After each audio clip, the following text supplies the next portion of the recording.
أعوذ بالله من الشيطان الرجيم بسم الله الرحمن الرحيم الحمد لله رب العالمين والصلاة والسلام على سيد المرسلين حبيب قلوبنا وشفيع ذنوبنا وطبيب نفوسنا أبي القاسم محمد بن عبد الله وعلى أهل بيته الطيبين الطاهرين اللهم صل على محمد.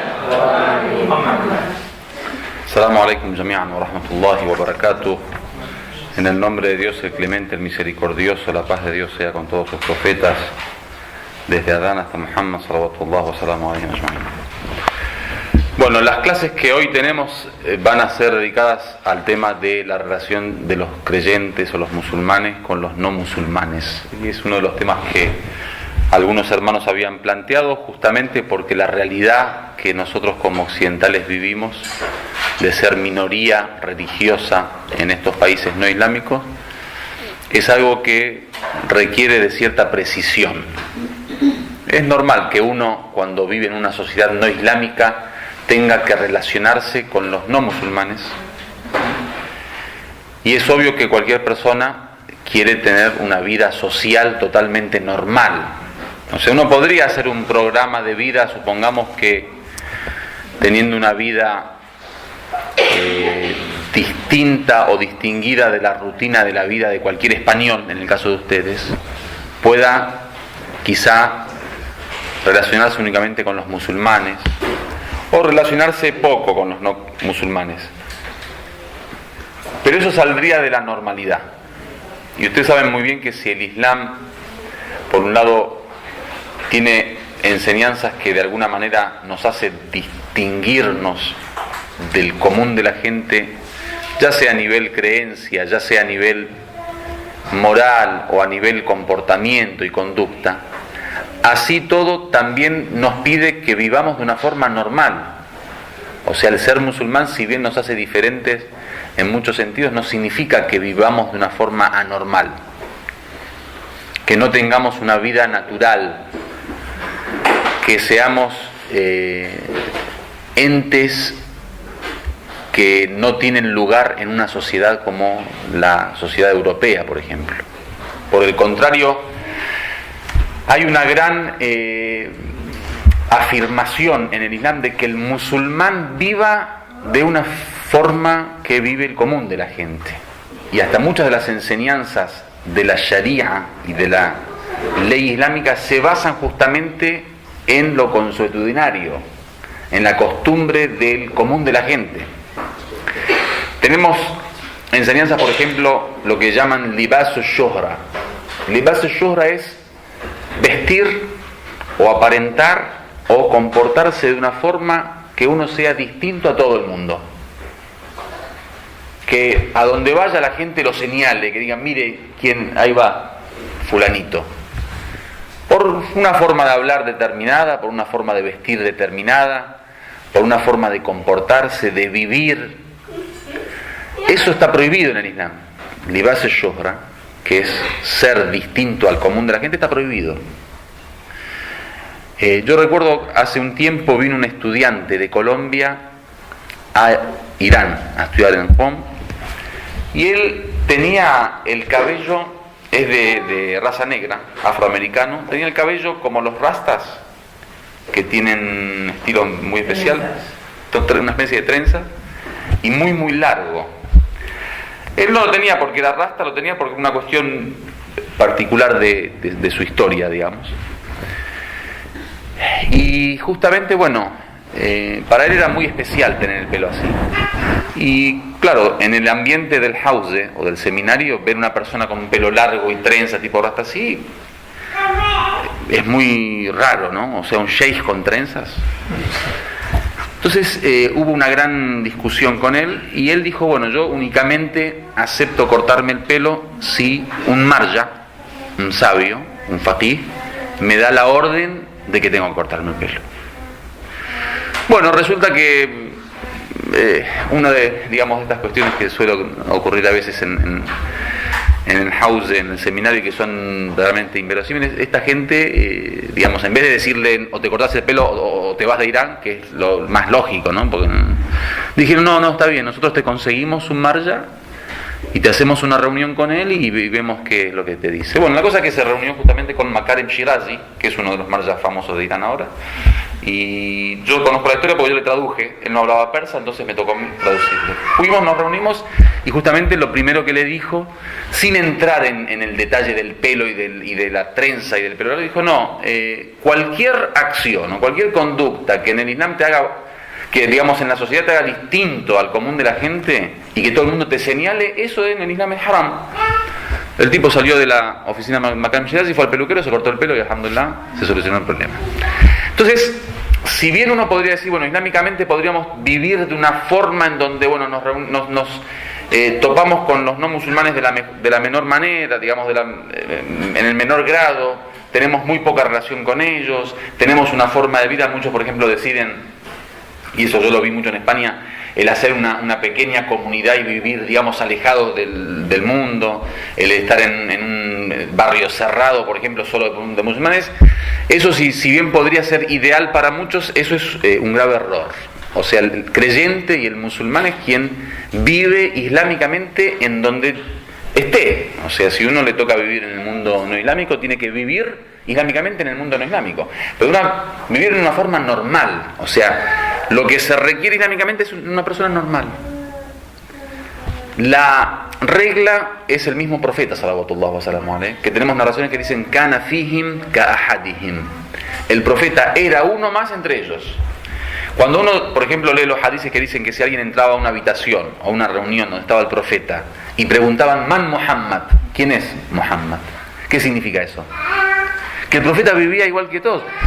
Un tema que yo tengo de discusión con algunos compañeros, el tema de la amama. Dicen, sí, la amama es sunna del profeta. La amama es sunna del profeta y el no usar amama es sunna del profeta. ¿Por qué? Porque el profeta muchas veces usaba amama y es sunna del profeta. Y muchas veces no usaba amama y eso es sunna del profeta. Muchas veces confunden esa cuestión. Algunas cosas que suelen ser distintas o anormales dicen, es sunna del profeta. No, el profeta, toda acción del profeta y todo dicho del profeta y toda aprobación del profeta es sunna. A veces el profeta, por ejemplo, andaba descalzo, muchas veces. A propósito, el profeta se quitaba los zapatos y caminaba descalzo entre la gente, como para demostrar de que, miren, yo no solo soy normal, soy más normal que lo normal, como diciendo, miren que Muhammad, salawatullah wa salamu alayhi, no es ni rey, ni jefe, ni presidente, ni ángel. Muhammad es una persona que hasta descalzo puede andar. ¿Qué significa? Que esas enseñanzas nos hacen a nosotros vivir una vida totalmente normal. Y no es correcto intentar hacer algo para ser anormal. Bueno, eso es la regla general. Entonces, ¿qué quiere decir? Que el tema de las relaciones con los cristianos, o con los judíos, o con los no musulmanes en general, si bien tenemos ciertas enseñanzas, esas enseñanzas no tienen que ir en contravención con la vida normal del ser humano, especialmente en países como estos. Bueno, para entrar en el tema yo les voy a hablar de ciertos conceptos como una introducción al principio para tener en cuenta de qué vamos a hablar después y luego entramos directamente en el tema, en la relación, de cómo nos relacionamos con los no musulmanes. 4 o 5 cuestiones para tener en cuenta antes de entrar de manera de introducción. El primer punto es la división geográfica que hace el Islam con respecto a las sociedades islámicas y a las no islámicas. Hay una división geográfica muy famosa desde el comienzo de la historia del Islam que es Darul Islam y Darul Harb. El Darul Islam es el mundo islámico, o sea, la sociedad en donde la mayoría de del pueblo, de los habitantes de una geografía determinada, de un país determinado, son musulmanes. Y donde la cultura es una cultura islámica y las costumbres del pueblo son islámicas. Como cualquier país ahora que vamos, por ejemplo, en el Medio Oriente, en donde la gran mayoría son musulmanes, aunque el gobierno no sea musulmán. Uno va a Egipto, por ejemplo. Darul Islam es la morada de los musulmanes, la morada del Islam. Darul Harb, que es la morada de la guerra. Yo les digo esto porque en Europa, desgraciadamente, muchos orientalistas hacen hincapié en esto, en esta división geográfica.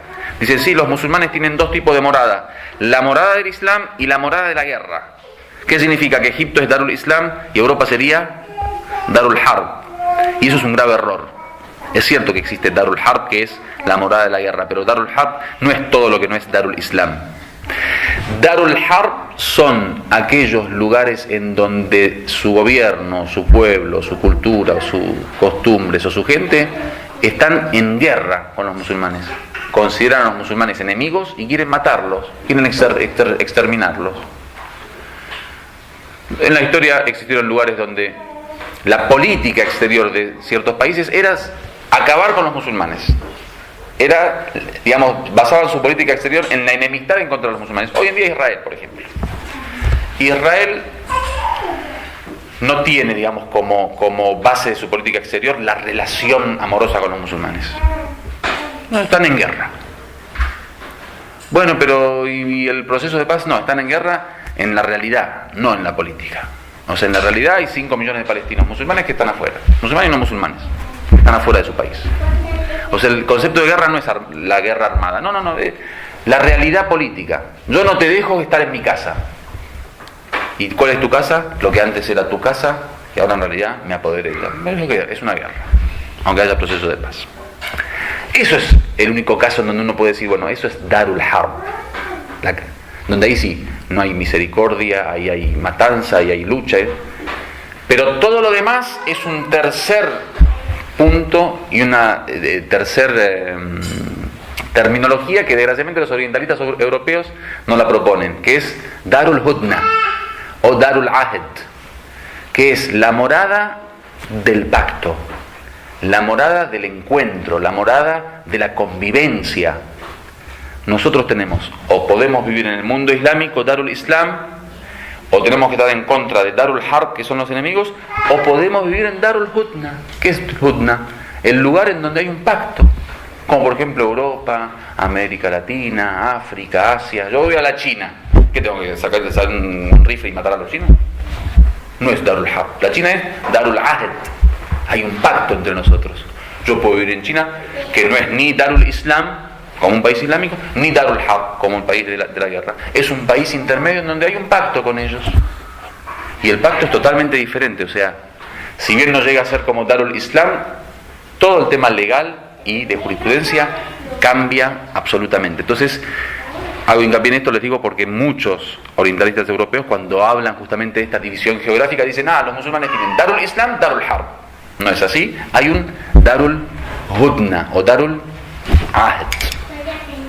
Eso hay que tener en cuenta. Nosotros, o ustedes, por ejemplo, que viven en Europa, estarían viviendo en Darul Ahd. Están viviendo en un lugar en donde hay un pacto.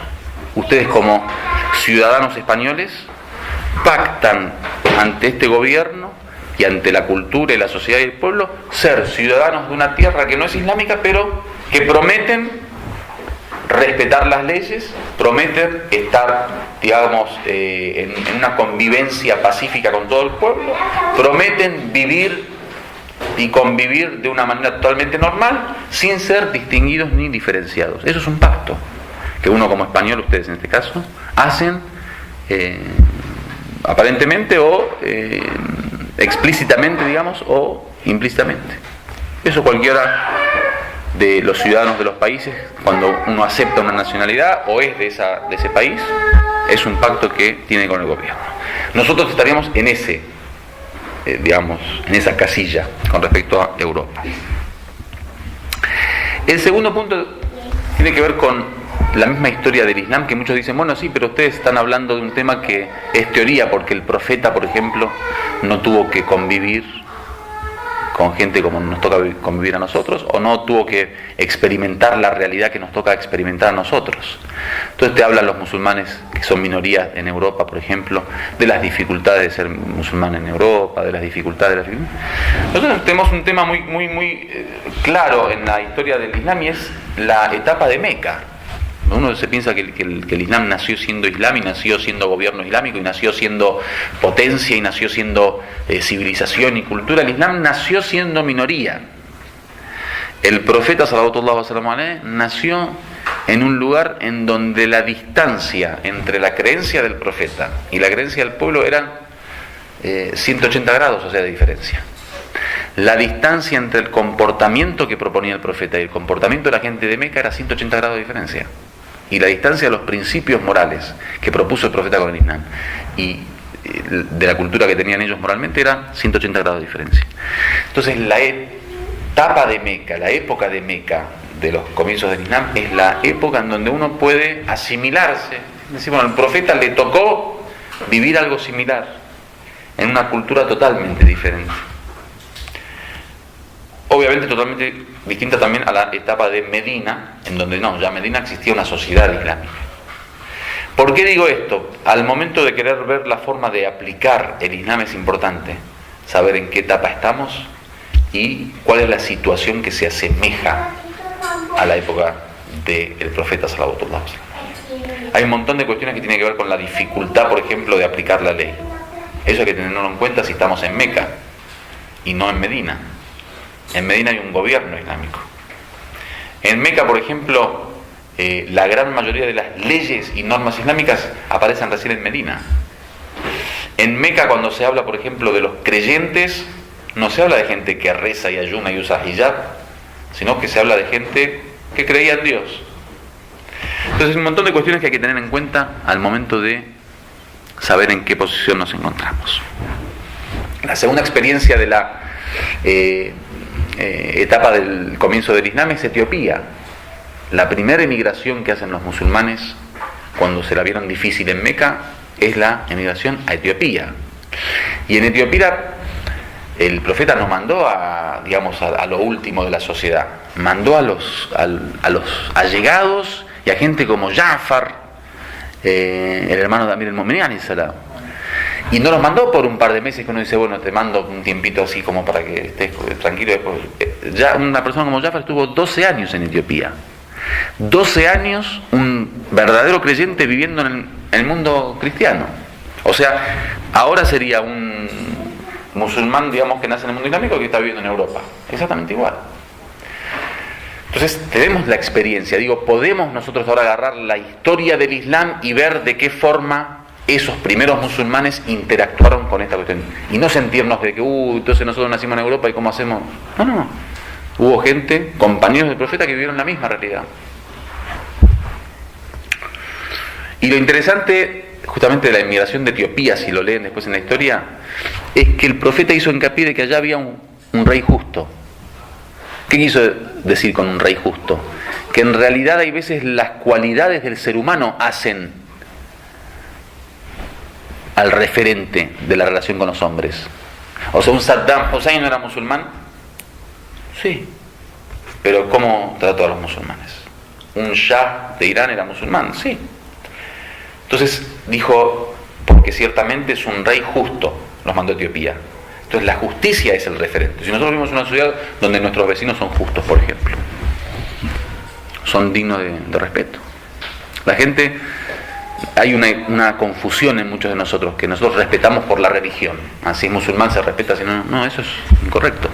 Nosotros en el Amr bil Ma'ruf y Nahy anil Munkar, cuando encomendamos el bien y vedamos el mal, lo estamos haciendo con musulmanes.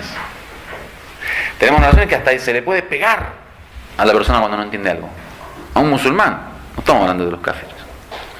¿Qué significa? Que el trato, el buen trato, o el maltrato, el respeto y el no respeto, no tiene que ver con la religión. Puede ser musulmán, shiita, Amir al-Mu'minin, y muy, fanático en su línea, y tenés prohibido saludarle, o reír, o sonreírle, o tenés obligación de pegarle. Y podés estar con una persona que es un káfir y tenés obligación de ayudarle, si está muriendo de hambre, por ejemplo. El imam Ali alayhi salam, en su gobierno, agarraba trigo y lo repartía en las cumbres de la montaña. Las cumbres de la montaña. Tiraba el trigo así. Para que las aves que revoloteaban por ahí no duerman hambrientas, teniendo hambre. Decía, en el gobierno del Islam hasta las aves no pueden ser oprimidas. Entonces, o las narraciones que tenemos del profeta Moisés alayhi salam, Hadith Qudsi, que dice, Dios le ordena ir a buscar a alguien inferior a ti, le dice. Dice que recorrió toda la ciudad y no encontró a nadie. Y vino al encuentro con Dios y dijo: Dios, no encontré a nadie. Dijo: a nadie. Dijo: la verdad, recorrí toda la ciudad y vi que todos eran superiores a mí. Al último momento, cuando yo ya venía al encuentro, encontré a un perro rabioso que ya era lo último de lo último, digamos. Y cuando intenté pensar que yo era superior, ya me di cuenta de que no, que hasta puede ser que no es inferior. Fue con las manos vacías. Digo, una religión que enseña el respeto hasta el animal. Tenemos narraciones que dice: si alguien está comiendo y un animal está viendo comer y está hambriento, dice la persona que come, Dios le envía una enfermedad que no se cura jamás. No es una enfermedad mortal, ¿no? Una enfermedad, algo, problema de salud, que no se cura jamás. Lo interesante de la narración dice duainaini, o sea, alguien que tenga dos ojos. ¿Qué significa? ¿Puede ser un ser humano? Puede ser un animal. Cualquiera que tenga dos ojos y nos mira mientras comemos, cuando uno desea la comida de otro, haram. Por eso dicen, cuando uno tiene, por ejemplo, en la casa comida así puesta a la vista y alguien pasa y agarra algo y lo come, halal. Está bien, porque uno lo puso a la vista. No hay que hacer eso. Bueno, entonces digo, una religión que tiene enseñanza para ese tipo de cuestiones. ¿Cómo no va a respetar al prójimo cuando se trata de un ser humano? El profeta sallallahu alaihi wasallam pasaba un féretro, un cajón de muerto de un judío y se levantó por respeto y dijeron: innahu yahudí, era un judío. Dice: innahu nafsun aflatat minni fadakhalat an-nar. Dice: es un ser humano, una persona que se me escapó en el sentido que él era guía para los hombres. Dice: no la pude guiar, se me escapó y entra al infierno. O sea, se me escapó, ¿qué significa? Que hay un espíritu de guía. O sea, que aquel que no es musulmán, primero que puede ser que no tiene culpa, como podemos hablar de los mustadafín, los que están oprimidos o son desposeídos en la tierra. Segundo, que bueno, aunque tenga culpa, uno como musulmán tiene la obligación de guiarlo. No hay, ser humano es ser humano. El imam alayhi salam, cuando divide al ser humano, dice: el ser humano es de dos tipos. Imma ahun laka fid din, puede ser un hermano tuyo en la religión, au shabihun au nadirun laka fil khalq, o puede ser alguien que se te parece como criatura. O sea, el hecho de que uno no sea musulmán, que no es criatura de Dios, es criatura de Dios. Un tema interesante es el tema de la ar-rahmat al-wasi'a, la misericordia amplia de Dios, la misericordia abarcativa de Dios. Cuando Dios envía al profeta, le dice: rahmatan lil alamin. ¿Es una misericordia para quién? Para todos los seres humanos, para todos los mundos, para todos los universos. No es especial de nosotros. Por eso muchos, cuando hablan del Imam Mahdi, se piensan que el Imam Mahdi es de los Shias. El Imam Mahdi es una bendición para todo el mundo, para todos los universos. Entonces, el Imam Ali alayhi salam dice: puede ser un correligionario, un musulmán, un creyente de tu misma religión, o puede ser alguien que se te parece como criatura. Alguien que se te parece como criatura significa que es un siervo de Dios. Acá viene lo que le llaman ar-rahmat al-wasi'a, que es la misericordia abarcativa de Dios, la misericordia amplia de Dios. ¿Qué significa? Que muchos acá se confunden. Cuando hay alguien que es un enemigo de Dios, Dios no cierra la canilla, ¿cómo le dicen acá? ¿El grifo? No cierra el grifo del agua. No, lo abre. Hay un caño de agua que va para todos. O sea, Dios puede ser que cierra la puerta del paraíso para el incrédulo, pero no la del sol y la del oxígeno y la del sustento. Dios cuando sustenta a todo el mundo. No tiene kafir y musulmán, chiita, no, si este es de este país o no es de otro país, si usa hijab o no. Hay un tipo de misericordia que Dios la entrega a todos. No hace diferencia. Dicen que uno de los desafíos del creyente es poder lograr tener en su corazón ese rahma wasi'a, esa misericordia amplia. Había un sheikh muy famoso, Ain Said se llama, en Irán, falleció hace tiempo. Dice que un día fue al santuario del Imam Rida alayhi salam en Mashhad y dice que estaba prosternado con la mama, ¿no? Y pasó uno y le pateó la mama, como que le empujó la mama y se la sacó. Y pasó otro, también se la tiró, ¿no? Una gente que no era muy buena, digamos. Dice que él permaneció, después se ponía la mama otra vez se lo pateaban, se la ponían. Y después le preguntaron, ¿cómo te estás humillando? O sea, la gente te está pateando la cabeza y te tira la mama, y que sale la mama para un lado, para la derecha, y otra vez, dice, quise experimentar la misericordia amplia de Dios. O sea, ese tipo que te trata mal, ese tipo que quizás te odia, ese tipo que tiene enemistad con vos, con ese también tenés que ser misericordioso, según la misericordia de Dios. Esa es la misericordia amplia, no la especial. Hay una misericordia amplia de Dios que es para todos, y hay una especial para los creyentes. Dice, yo quise experimentar en ese momento esa misericordia amplia de Dios, o sea, con el que te odia experimentar la misericordia. Porque ser misericordioso con tu hijo, viste que a veces dice, sí, la misericordia de la madre con el hijo. Bueno, pero es tu hijo, o sea, si no vas a hacer misericordia con tu hijo, ¿con quién vas a hacer misericordia? Es obvio que hay que tener misericordia con el hijo. O sea, la experiencia de misericordia es con el enemigo. O sea, es el saber tener un corazón misericordioso con aquellos que son enemigos.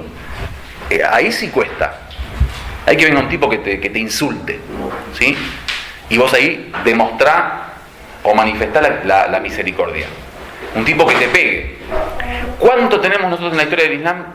Gente que eran enemigos de Ahlul Bayt alayhim salam, venían, insultaban, lo trataban mal, le hacían las mil y una, y el imam con toda esa moral y ese carácter profético venía, decía 2 o 3 palabras, y la persona, gracias a esa misericordia, se convertía al Islam. Tenemos la historia del imam Baqir alayhi salam, que Baqir viene de la misma raíz de Baqara, que significa vaca. Dijo, Anta Baqar, le dijo uno, dice, tú eres una vaca. Dijo, no, la vaca da leche y yo no doy leche, o la vaca tiene, por ejemplo, 4 patas y yo tengo 2 piernas. Dice, tu madre es una... No sé si le dijo a él o a quién le había dicho, tu madre es una negra, ¿no? Una cosa así como un insulto. Dijo, no, esa es la raza de ella, o sea, es su color, el color de su tez, dijo. Dice, tu madre es una cocinera, es una trabajadora de cocina. Dijo, no, ese es su oficio, ella se dedica a eso. Empezó a insultar, empezó a hacer cosas así. Lo mismo con el imam Hassan alayhi salam, que le dice, si eres extranjero y necesitas de un lugar, estoy dispuesto a invitarte a mi casa, bienvenido seas. Dice, si eres viajero y te quedaste sin dinero, podríamos ayudarte y darte dinero. Dice, si estás sin ropa, te ofrezco mi ropa. Y así empezó o sea, insulto y maltrato de este lado, buen trato y misericordia de este lado. Hasta que el último tipo dijo, Ashhadu an la ilaha illallah Muhammad Rasulullah. No le quedó otra que aceptar. Se hizo musulmán. Entonces, a lo que voy es que muchas veces nosotros confundimos eso, ¿no? Creemos que el tema tiene que ver con el Islam y los musulmanes. No, tiene que ver con la humanidad, tiene que ver con la gente. Bueno, eso es a manera de introducción sobre el tema de las relaciones con los no musulmanes. Ahora entramos directamente a tratar el tema, digamos, según los hadices y las aleyas de Corán. Nosotros en la división que hacemos del trato con las personas, bueno, tenemos el trato con los musulmanes. Entre los musulmanes tenemos los que son de nuestra misma escuela y los que son de la otra escuela, que no es nuestro tema. Tenemos el trato con los monoteístas, que son Ahlul Kitab, la gente del libro, que son cristianos, judíos generalmente, y puede ser alguna otra religión. Tenemos la relación con los mustadafin, que son los desposeídos. No son musulmanes, no son cristianos ni judíos, pero tienen, o sea, no tienen un grado de culpa como el kafir. El kafir es el que dice, mira, yo puedo probar que Dios no existe, y yo tengo una creencia potente y fuerte de que Dios no existe. Diferente al mu'min, creyente, que dice, no, yo puedo probar de que Dios existe. Estos dos tienen creencia, tienen din. ¿Sí? Por ejemplo, los kufar de la época del profeta, que decía, lakum dinukum waliya din, tienen ustedes vuestra religión, yo tengo mi religión. Tienen su religión en el sentido que ellos dicen, nuestra religión es el kufr, es no tener a Dios. Nosotros creemos que Dios no existe, o sea, creen. Y tienen pruebas y argumentos, aunque sean internos. El mustad'af, o el desposeído, ¿quién es? El que no tiene capacidad para creer, de decir, sí, yo leí, estudié, aprendí, o mis padres me enseñaron, o mi cultura, por ejemplo, somos cristianos, y estos son los argumentos. No tiene forma de creer de esa forma, ni tampoco tiene forma de negar a Dios y decir soy incrédulo y enorgullecerse con... Es un mustad'af, una persona que no puede ni creer ni no creer, o sea, no tiene ni culpa ni, digamos, recompensa. Como mucha gente, por ejemplo, el coeficiente intelectual no les da. Personas que son muy simples y nacen en esta vida y viven de una forma normal, gente normal. Y, bueno, puede ser que haya Dios, Dios, inshallah, si hay Dios, inshallah vamos al paraíso. Y si no hay Dios, no importa, vamos, nos morimos, vamos, somos felices. Viste que hay gente que no les da más, o sea, no, vivamos, lo importante es ser bueno, vamos a convivir y todo bien. No tienen profundidad. No pueden, no es que no quieran, no hay culpa, no, gente simple. Gente nació de una familia simple, no fue a la escuela, nació en el medio del monte, hay, por ejemplo, poblaciones que están muy alejadas de la ciudad y se quedan, digamos, en una serie de cultura y costumbre que no les da y no pueden lograr.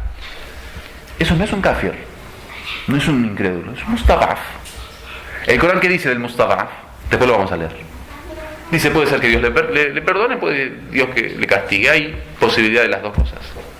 Entonces, tenemos el trato con los musulmanes, el trato con los monoteístas o los ahlul kitab, el trato con los mustad'afin, los desposeídos en la tierra, y el trato con los kuffar o los incrédulos. Estas son las 4 relaciones que vamos a tratar, inshallah. Ahora vamos a tratar ¿cuál? Con los ahlul kitab. ¿Quiénes son ahlul kitab? La gente del libro. Ahlul kitab, como terminología religiosa, es toda persona que sigue una religión divina. Ahora, lo conocido en el Corán son los judíos y los cristianos, pero también aparecen, por ejemplo, los Sabia, que hay muchos en Irak, los Mayús, los, ¿cómo le llaman? Zoroastrianos. Y cualquier religión, supongamos que hay otras religiones que nosotros no conocemos, que son divinas, a eso le llamamos Ahlul Kitab, o sea, la gente del libro. Con Ahlul Kitab tenemos generalmente 3 órdenes que aparecen tanto en las aleyas como en los hadices. La primera orden es hacer el bien, o sea, tratarlos bien, que ahora vamos a leer sobre eso. La segunda orden es no permitir una relación afectiva con ellos. O sea, uno puede tratarlos bien, pero amarlos, enamorarse de un no musulmán, sentir un gran aprecio por un no musulmán, hacer de un no musulmán un hermano de confianza de toda la vida y como mi carne y mi sangre, de eso vamos a hablar. La relación afectiva, emocional. 3, la relación con precaución. Ahí vamos a leer los hadices que hablan de que hay que tener cierta precaución con el no musulmán. En una ley dice waqulu linnasi husna, digan a las personas cosas buenas. Husn es como Hasan, bien. Cuando alguien habla con los no musulmanes, con los ahlul kitab, tiene que hablar de una buena forma. No se está permitido hablar mal con ellos porque es un cristiano. No. Hay que ser educados, hay que hablar con ellos bien. Qulu linnasi husna. Y esta ley lo interesante que dice Qulu linnasi, digan a la gente. En nas generalmente es lo que viene en el Corán cuando habla del común de la gente, no de los creyentes, sino dicen mu'minin o muslimin, los musulmanes, los creyentes. Dicen nas, Qulu linnas, o sea, al común de la gente, al pueblo, a la gente. Digan el bien. Wa ahsin kama ahsana Allahu ilaik, otra ley. Haz el bien del mismo modo que Dios hace el bien contigo. In ahsantum, ahsantum li anfusikum. Si hacen el bien, en realidad están haciendo el bien para ustedes mismos. Lilladina ahsanu fi hadhihi ad-dunya hasana wa la darul akhirah khair. Dice, los que hicieron el bien en la vida terrenal tendrán el bien y la otra vida es mejor. Entonces, la primera enseñanza: el trato del musulmán con el no musulmán tiene que ser un buen trato. Hay que hablar bien, hay que comportarse bien con ellos. Es decir, las acciones que salen o que nacen del corazón del creyente deben ser siempre buenas acciones, sea con los musulmanes, sea con los no musulmanes. No tenemos derecho a tratar mal al no musulmán. Vamos a ver algunas de las muestras de este tipo de trato bueno en el Islam según la historia del profeta y los imames.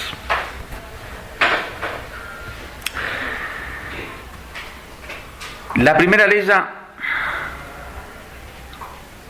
dice: La yanhakumullahu anil ladina lam yuqatilukum fid din wa lam yukhrijukum min diyarikum an tabarruhum wa tuqsitu ilayhim inna Allaha yuhibbul muqsitin. Dice, Dios no les ha prohibido o no les prohíbe hacer el bien, tabarruhum anil ladina lam yuqatilukum fid dini wa lam yukhrijukum min diyarikum, con aquellos que no están luchando en contra de ustedes ni les echaron de vuestros hogares. O sea, está haciendo una diferencia entre los kufar, que en aquella época los echaron los musulmanes de Meca de sus hogares y les mataban o les hacían sufrir o les torturaban, con la gente normal, de hacer el bien, wa tuqsitu ilayhim, y ser justos con ellos. Qist es justicia.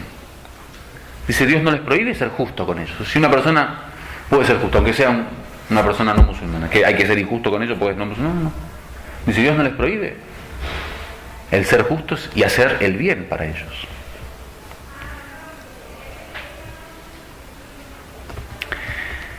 وَإِنْ جَالَسَكَ يَهُدِيٌّ فَأَحْسِنْ مُجَالَسَتَهُ. Dice el Imam Sadiq alayhi salam, dice, si estás en una reunión con un judío, dice, ten una buena reunión, siéntate bien con él. Si uno tiene en la convivencia normal, digamos, una reunión laboral, una reunión de estudio, compañero de universidad, compañero de trabajo, dice, siéntate, hay que reunirse de una forma normal y ser bueno con esa persona. Tenemos narraciones que nos prohíbe, por ejemplo, acusar al judío. La yasluhu lil muslimi an yaqdhifa yahudiyan wala nasraniyan wala majusiyan bima lam yattali alayhi min. Dice, no es correcto para el musulmán acusar a un judío o a un cristiano o a un zoroastriano sobre algo que no sabe, que no tiene conocimiento. Desgraciadamente se ve mucho en el mundo islámico, primero la generalización del mal. Hay muchas cuestiones. Por ejemplo, nosotros en América Latina, que hay mucha inseguridad, dice, todos los latinos son ladrones, son todos asesinos, son todos... El típico libanés que va por primera vez, por ejemplo, a América Latina, a hacer la América con el comercio. Toda esta gente no entienden nada, son todos estúpidos, no saben hacer comercio, vamos a ser millonarios acá, vamos a robarle a todo el mundo. O el típico musulmán que vive en Europa y piensa que como los europeos son no musulmanes se le puede robar. Un profesor me contaba en uno de estos aeropuertos de Europa, decía, Ajil Muslim la tasriqni. Había puesto un cartel en árabe, hermano musulmán, no me robes. Porque piensan, hay un pensamiento así que, como estos son cristianos, todo es halal, se puede quitar su dinero. Muchos piensan ahora, muchos de estos libaneses también que van a América Latina, las mujeres latinas son todas prostitutas. Vamos, podemos hacer cualquier cosa con quien quiera, son todas latinas, son indígenas, son negras. Eso es haram. Si uno no tiene conocimiento, no podemos acusar a alguien simplemente así por haram. No se permite. Tenemos narraciones que hablan de que el mismo profeta salawatullah wa salamu alayhi o el imam Ali alayhi salam fueron a visitar a judíos que estaban enfermos.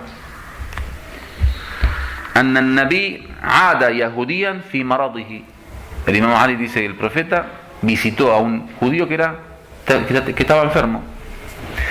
Tenemos narraciones que dicen que hay que respetar la privacidad de los no musulmanes. En Allah Ta'ala lam yuhilla lakum an tadkhulu buyuta ahli al-kitab illa bi'idni. Dios no permite entrar en la casa de los no musulmanes de ahli al-kitab a no ser con su permiso. Uno no tiene derecho a romper la privacidad. Tenemos narraciones que dicen que hay que respetar sus bienes y sus propiedades. Lam yahillu lakum wala akla thimarihim idha a'tawkum alladhi alayhim. No podemos, uno pasa por ejemplo por una verdulería de un cristiano, de un judío. Hay una manzana, agarrar la manzana. Haram. No está permitido. Narraciones que dicen, por ejemplo, que algunos imames fueron al doctor, que no era musulmán, fueron a médicos. Por ejemplo,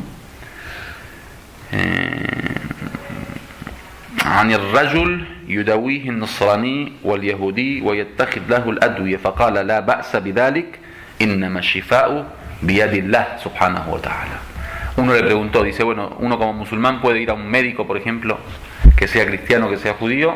El imam dijo, no hay ningún tipo de problema y hasta puede tomar los remedios que le den, porque ciertamente la cura está en manos de Dios. Igual acá tenemos muchos médicos musulmanes, no se preocupen, no piense que es una competencia, a ver si arreglamos quizás con nuestros amigos cristianos en el hospital para que... Bueno.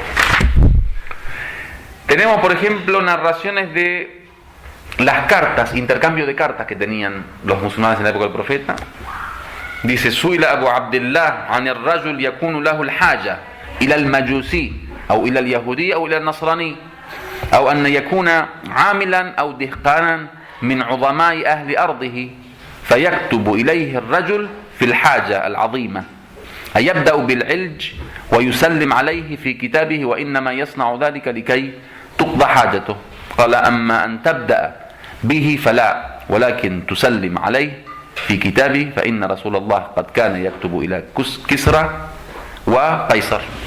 Dice, si alguien por ejemplo quiere escribir una carta a un no musulmán, necesita algo, quiere hacerle un pedido por ejemplo, puede escribirle, dice, bueno, si escribe su nombre por ejemplo y después si es un kafir y lo saluda. Dice, el profeta hacía eso cuando mandaba cartas al César y a Cosroes de Persia, lo hacía. Por ejemplo, los lugares que son de musulmanes, muchas veces uno dice una tierra o un club o un lugar que los no musulmanes no entren, dice no, se permite. سألته عن اليهودي والنصراني والمجوسي هل يصلح أن يسكنوا في دار الهجرة قال أما أن يلبثوا فيها فلا يصلح وقال إن نزلوا نهارا وخرجوا منها بالليل فلا بأس. Dice, bueno, si alguien por ejemplo quiere convivir con un cristiano, un judío, o que alguien de ellos viva en nuestro lugar, en un lugar de musulmanes por ejemplo, dice vivir no, pero si quiere por ejemplo venir de visita durante la mañana, durante el día, irse durante la noche, no hay problema. Por ejemplo, narraciones que dicen que el Ahlud Dhimma es lo contrario a nosotros, que nosotros somos musulmanes que vivimos en el mundo cristiano. Ahlud Dhimma son los cristianos que viven en el mundo musulmán. Los cristianos y judíos que viven en el mundo musulmán son Ahlud Dhimma, que significa que son protegidos por nosotros. O sea, en el mundo islámico están bajo nuestra protección y son respetados y tienen que ser respetados sus bienes, sus propiedades, su honor. Tenemos la oración وحق الذمة أن تقبل منهم ما قبل الله عز وجل منهم ولا تظلمهم أو تظلمهم ما وفوا لله عز وجل بعهده. Dice, mientras ellos estén, digamos, respetando el pacto que hicieron con Dios, no tienes derecho a oprimirles, no se les puede oprimir. Imagínense cuando los musulmanes son mayoría y los no musulmanes minoría, ahí hay que respetarlos y no oprimirles. ¿Cómo será entonces cuando es al revés? Que los musulmanes son minorías. O sea, cuando uno tiene poder y quizá el gobierno está en su mano y su cultura y está en su país, no tiene derecho a oprimirles. Es obvio que en los lugares donde nosotros somos minorías, mucho menos. Narraciones que dicen: yo soy enemigo de quien los oprime. El profeta dijo: quien oprime a un ahlud dhimma, a una persona que está protegida por nosotros, yo soy su enemigo. Ana khasmuhu. Wa tahkuma fihim bima hakama Allahu bih ala nafsiki fima jara bainaka wa bainahum min muamalatin walakin bainaka wa baina dhulmihim min ri'ayati dhimmati Allah wal wafa bi ahdihi wa ahdi rasulillah ha'ilun fa innahu balagana annahu qala man zalama mu'ahidan kuntu khasmuhu. Dice todo, digamos, lo que en el trato normal con los no musulmanes uno tiene que respetar de la forma que Dios respeta y no se puede oprimir, que ciertamente el que lo oprime, yo soy su enemigo. Bueno, estas son algunas de las narraciones que hablaban de hacer el bien. Y ahí, digamos, dimos algunos ejemplos de cómo Ahlul Bayt salam y el profeta salawatullah wa salamu alayh hacían el bien. Van a ser las 6. Abro unos minutos para preguntas y respuestas y luego unos minutos para descanso. Walhamdulillahi rabbil alamin.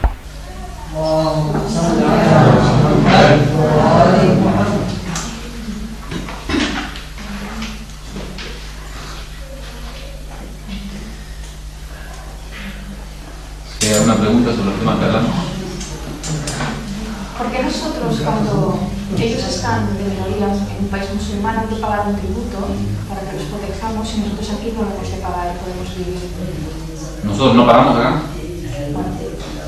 ¿Tributo? ¿Por vivir aquí? Nosotros acá pagamos tributo y tributo del tributo y tributo del tributo del tributo. Todos los impuestos que estamos pagando al Estado son tributos. ¿Pero quiere decir que Lo que pasa es que nosotros, el tributo nuestro, porque nosotros nos gobernamos por el Islam y nuestros gobiernos son religiosos. Entonces parece que la religión toma... Pero acá el gobierno de ellos no es religioso.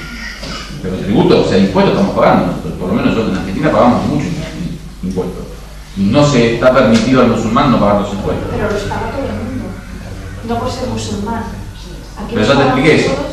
Porque ellos no tienen gobierno religioso. O sea, la religión no gobierna. Nosotros, digamos, hacemos la distinción religiosa porque es un gobierno religioso. Pero ellos, digamos, no se gobiernan por religión. Ahora, ¿por qué nosotros solo paga el cristiano y no el musulmán? No es así. Nosotros no pagamos como musulmanes en el mundo islámico, no pagamos dhimma, pero pagamos humos, pagamos zakat, pagamos fitra y todas estas cosas las pagamos. Ellos no. Ellos no tienen que pagar. Y segundo, porque el pago del dhimma es frente a la protección del ejército musulmán. En un país en donde es atacada una tierra islámica, el cristiano no tiene obligación de defenderla. El cristiano dhimmi. El musulmán sí. O sea, en el Líbano, por ejemplo, supongamos que el Líbano sea una república islámica. Ahora la resistencia islámica tiene que defender y no los cristianos o los drusos o los no musulmanes.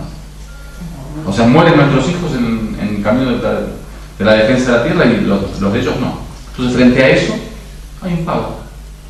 O sea, el yihad, o digamos la lucha en pro de la defensa de los derechos de una tierra, de un pueblo, de un territorio, puede ser a través de el cuerpo, el alma, o sea, luchando, o a través de el dinero.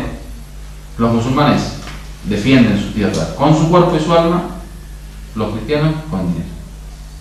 Entonces el tema generalmente lo interpretan como el pago en pro de la protección militar de ellos.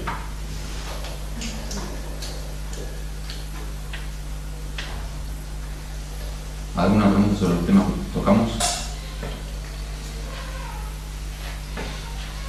Sí, no se puede ser distinto. O sea, lo que he dicho al principio, que uno no puede ser distinto por ser señalado. Aquí, en muchas ocasiones, no por indistinto en aspectos, pero distinto carácter o distinta actuación, por eso sí podemos ser señalados. Pero no podemos cambiar nuestras actuaciones. O sea, ahí cómo se compagina una cosa con la otra. A veces vos podés vivir de una forma normal, podés vivir dinámicamente de una forma normal y haces algo que te hace distinto de todo el mundo. O sea, le pones un plus a tu Islam para ser distinto. Eso no se puede. A veces vos, islámicamente hablando, en una sociedad islámica no podés vivir a no ser que seas distinto. Como el tema del hijab de la mujer. Pues yo como musulmana, una mujer como musulmana islámicamente no puede vivir sin hijab. No puede. No es que puede y ella se pone un hijab para ser diferente, que todo el mundo se ría o la señale. No, ella no puede, islámicamente. Está actuando así. Lo que yo dije de que no podemos, digamos, hacer algo como que yo ahora venga en una reunión como esta, venga el sheikh y en vez de ponerse unas mamas se pone un mono acá comiendo banana. Eso, o sea, ese tipo tiene un problema de ego que quiere que todo el mundo lo vea. Entonces, eso es lo que digo. Ahora, cuando es parte del Islam, ese es el primer punto. El segundo punto es, no es que es algo anormal, digamos, culturalmente hablando. Si yo ahora, por ejemplo, traería a 20 millones de mujeres musulmanas a España, todas se vestirían con hijab, sería algo normal. O sea, el problema es un problema de ser minoría, no es un problema de anormalidad. La mujer que usa hijab no es anormal, de que hizo algo que no, hay 1.500 millones de musulmanes que viven así. O sea, hay medio universo que vive así. Entonces no es anormal. La normalidad de la cual dije es algo que realmente uno dice...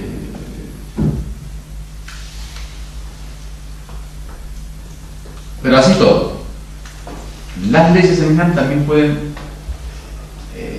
¿cómo le llaman? Enfrentarse. Si vos te enfrentás entre un pequeño haram y un haram mayor, tenés que cometer el pequeño haram. Si estás defendiendo, por ejemplo, el frente, y es el momento del rezo, y si rezás, perdés la batalla, entra el enemigo y mata a toda la gente. No tenés que rezar. Se enfrentan dos bueyes. La obligación de defender, la obligación de rezar. ¿Qué haces? No? Si estás en el medio del desierto, sediento, y no tenés nada que tomar más que alcohol, y si no tomas te morís de sed, tenés que tomar alcohol. Se enfrenta la prohibición de dejarte morir con la prohibición de tomar alcohol. Y ahí es lo mismo. Es haram distinguirse de los demás, pero también es haram, por ejemplo, no usar hijab. Es más haram usar hijab que no.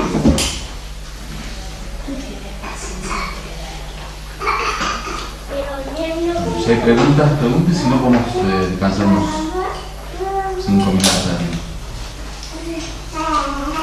¿Descansamos?